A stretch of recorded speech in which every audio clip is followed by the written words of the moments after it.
Mais dis donc, est-ce que l'enfer ça existe? C'est vrai ça, est-ce que l'enfer ça existe? Alors, on va regarder la Bible bien sûr, je suis là pour ça.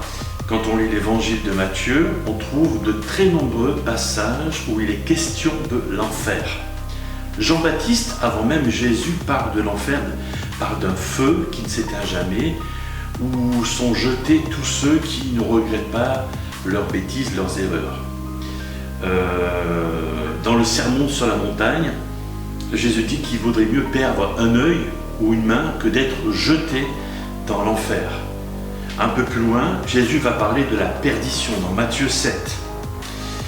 Le chapitre suivant, dans Matthieu 8, il va parler des ténèbres du dehors où il y aura des pleurs et des grincements de dents.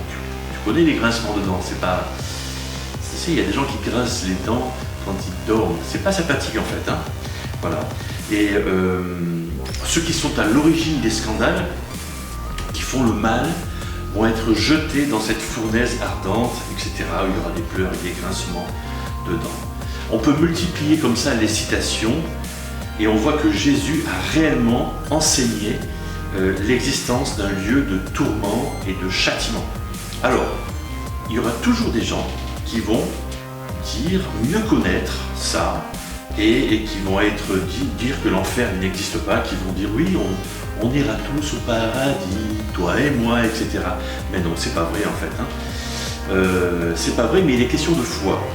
Si tu crois que Jésus de Nazareth a vraiment existé, si tu crois en lui, si tu crois qu'il est le Fils de Dieu, si tu crois qu'il a dit la vérité, si tu crois qu'il est la vérité, alors Jésus ne peut pas se tromper, surtout sur un sujet aussi important que celui de l'enfer. Donc, l'enfer existe. On ne sait pas où il se trouve.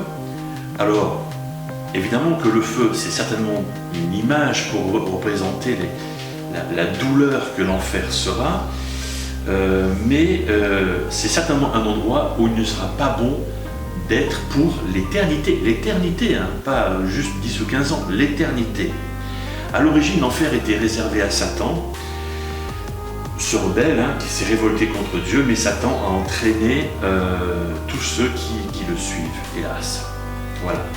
Mais Dieu ne veut pas que les hommes partagent le sort de Satan. Alors, il a envoyé son Fils unique, le Seigneur Jésus, qui est mort sur la croix, pour nous arracher les griffes de Satan et pour nous sauver, pour nous extirper de ce funèbre sort.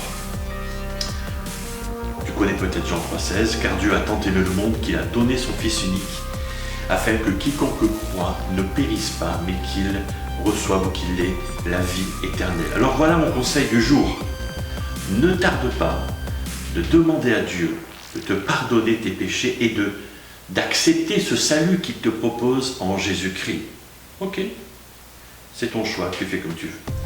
Si tu as entre 8 ans et 16 ans, si tu te poses des questions sur Dieu, sur Jésus, sur la Bible, sur tout cet univers, ne tarde pas à t'inscrire au concours biblique.